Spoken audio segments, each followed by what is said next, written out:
think one of the first mediums I started playing with was film photography in high school. Shortly after the last year of high school, I think it was grade 11, I found underground raves with my best friend at the time. We would make our own outfits, so that was something very special and exciting for me as far as making art was concerned. And then I would just show up to the parties with my film camera and documented the fashion at the time. I was very, very fascinated with fashion. I still am, but back then it was so stimulating to me on a creative level to see people's outfits. It was the beginning of my art career, and I didn't really know it at the time. Let's go. So I'm sitting here with all my rave memorabilia. This is one of my favorite parties. It was one of my friends who organized it, and it was very big. It was in a field in the middle of nowhere, and for that party I kept my outfit that I made. So yeah, that was my top. I also had this. That was a very important part of my outfit. Kind of made it come together. And this little necklace. This makes me feel like a dick butt. I made this chain. That was my favorite. It was like a big chain for my wallet. That's where it all started, pretty much. I'm an artist because I was a raver. I think it was fairly under control when I was going to underground raves because I was in a stable relationship. I had a stable job. But when raves died and no one really knew what to do with their time, that's kind of where it escalated, and I did not have a space to do art, and I had broken up with my ex-boyfriend at the time. I was not in school anymore, and so I just went all in with the drugs. And then I got to the point where my drug addiction was so out of control, I needed very large amounts, and so ultimately a lot of money to pay for that. And I was completely unable to keep jobs for more than a few weeks. So I got close to being homeless, and there's no way I did not want to let that happen. I knew that this was the end. If I become homeless, like, I'm gonna die pretty quickly. And so I had a friend at the time who was a sex worker, and I had exhausted all my other options, and I felt very trapped. I don't know, I just got to the point where I just kind of gave up on living.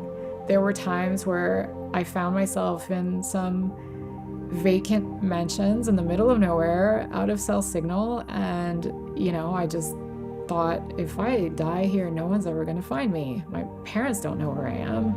I became very paranoid at the time because girls would just share with each other and report on situations they experienced where they almost got killed, they got mugged, they got raped, they got, like, anything could go. And I started hiding knives. I taped knives to my furniture, and I was always over analyzing and being hyper vigilant. At some point I misjudged or misinterpreted a sudden shift in energy and body language, and I got pretty close to assaulting someone. And then I realized what I was about to do, and I was just like, oh my god, this is not going to end well. I'm going to end up murdered or in jail, or I'm going to die of an overdose. Is this the life I want to live? And it took me a really, really long time to recover from that, and the only thing that truly helped me get through that was making art.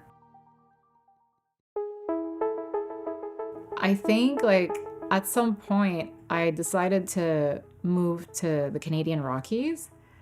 It was actually my therapist who encouraged it. He was amazing. Yeah, he really changed my life. I feel fortunate to have had such a great one. And he was like, yeah, I encourage you to convert a van into a camper and move to the Rockies with your cat and just go in nature, go hiking. That's where you feel at peace right now, and you need that. And I was like, yeah, that's awesome. So that's what I did, and it was great. I started doing landscape photography once I got to Banff, and I wanted to, share what I was seeing, because most of my friends were probably never going to see that kind of beauty. And yeah, it was just very therapeutic for me to be in the mountains by myself. I think I hiked by myself for the first few years with just me and my cat, and we had an epic time until he passed away, and it was just his old days, me and his little leash. And yeah, I had an amazing time just exploring landscape photography there.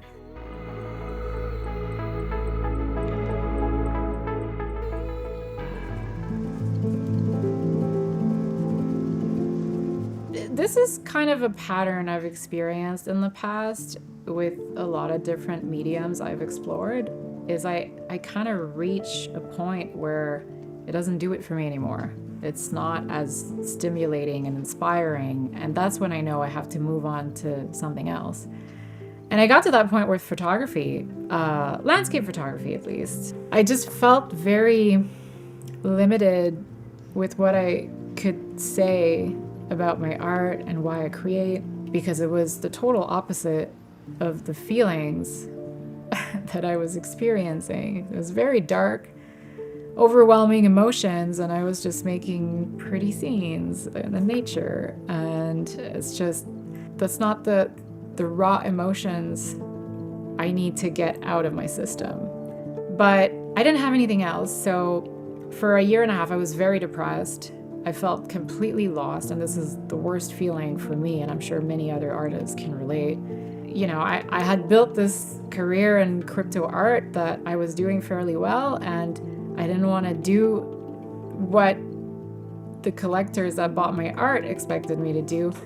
So when AI started gaining popularity, I got very excited, because so many times I had these creative ideas in my head that I couldn't execute, either because of lack of funds, or I couldn't get to a location, or I didn't have the space to shoot. All these limitations that suddenly were not a barrier anymore with AI. There wasn't really an agent that was an actual artist, that looked like a real person, that was doing exhibitions, that was, had projects outside of crypto. So I thought it would be a really innovative idea to try to create a human from scratch and see how far I could go in my attempt to make her behave like a real person. For me, it was more about seeing how much of the creative process I could delegate to a bot, and to see if we can co-create together. So yeah, I wanted to explore performance art because I had never done it. I didn't know anything about it, and so I felt like it was a great challenge to see if I can make it look realistic without having any knowledge or skills. So I think as I learn all those new skills, my trajectory is becoming more and more clear for the upcoming years. I really wanted to start integrating more organic, natural processes with more technology.